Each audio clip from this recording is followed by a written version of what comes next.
Welcome back to Infra Alpha.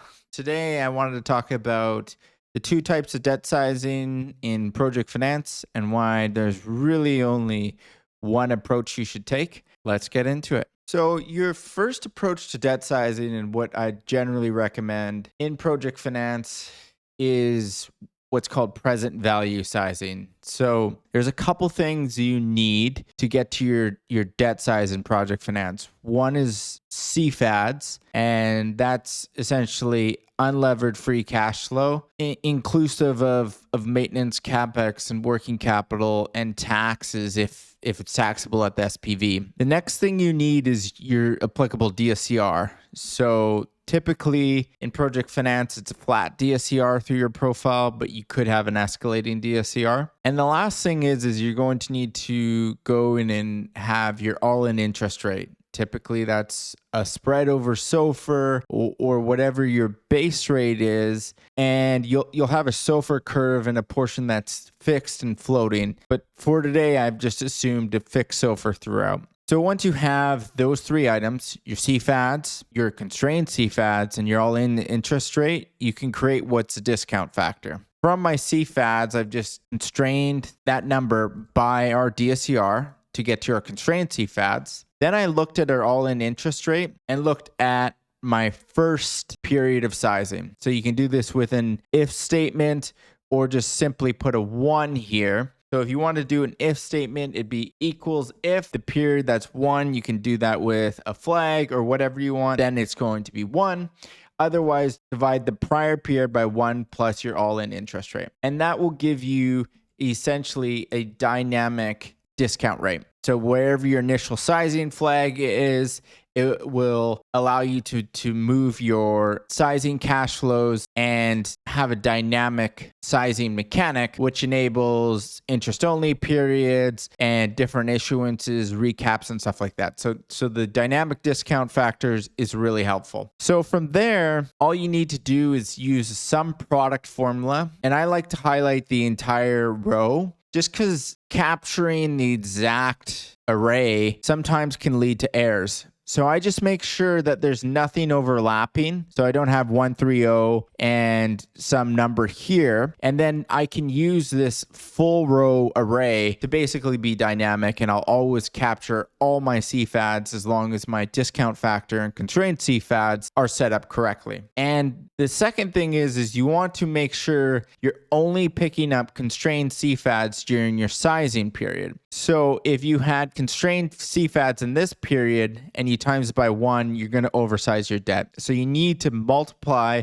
your constrained CFADs by a flag to make sure it's only during your sizing period. And that formula is going to give us our debt size. Once we have that, you're just going to use a simple flag to issue the debt. And then from there, it's just rolling out your amortization schedule. So your interest is going to be your issuance plus your opening period times your interest rate. And then your amortization is just going to be what I like to use as a negative max. So that's making your amortization negative. The max formula makes sure you're never having debt accruing or negative am. So it would be a positive number and you would have additional debt. Most project finance features do not have PIK debt. So you want to put that max function on there. And then you're going to take the min of your balance on hand and your constrained CFADs less your interest. And then you roll that formula through. And the way you know if you did it right, if you have a normal set of cash flows, and that's a set of cash flows that's 10 to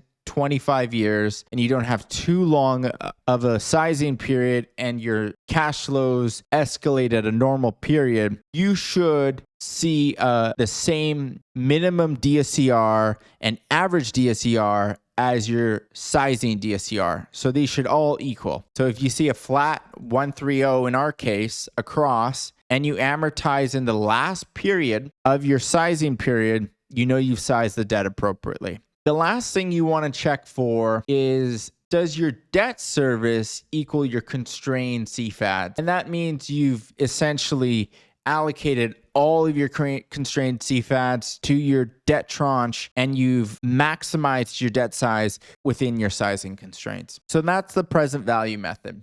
The other way to model debt and I would recommend against this, but if you're in a pinch or you want to check your present value method, you can certainly approach this. I call it the circular method. And essentially you're going to do the opposite of your normal debt schedule where your opening balance equals the prior closing balance. It's actually going to be your closing balance equals your future opening balance. And you do that so you have essentially a zero in your last period. And then your amortization is going to be similar, your constrained CFADs less your interest. And your opening balance is actually going to be your close less your amortization. So you get a positive number here. And you're just going to drag this across. And this is going to create circularity in your model. But essentially, you'll see is we got to the same answer. We got to 372.96. Essentially, we have the exact same 130, 599 for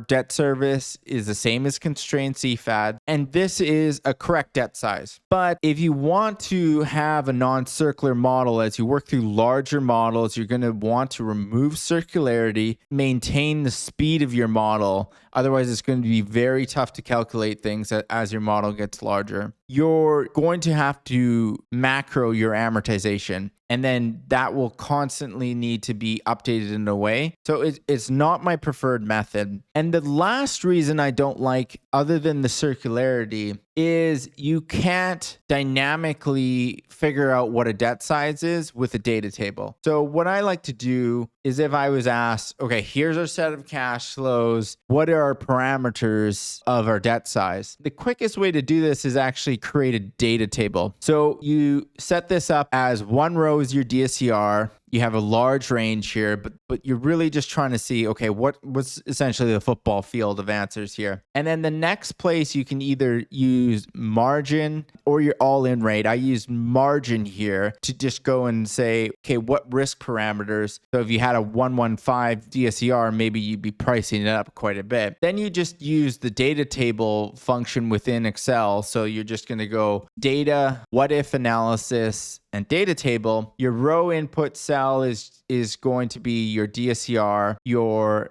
column input cell is going to be your margin, and that will give you your data table. And I've just formatted this to show what number are we assuming right now. So we have the 372.96 because we're running a 130 DSCR and a 200 over SOFR spread. So this is just a really easy way to not go back and forth with whoever you're working with and just say, okay, here's our debt sizes. You know, if we go up to 145 and 2.25, our debt size is 328 million. So wanted to lay that out for all you folks today quickly. I'm enjoying interacting with each and every one of you. Please like and subscribe and comment on what you'd like to see next and what kind of hurdles you're running into day to day. All the best.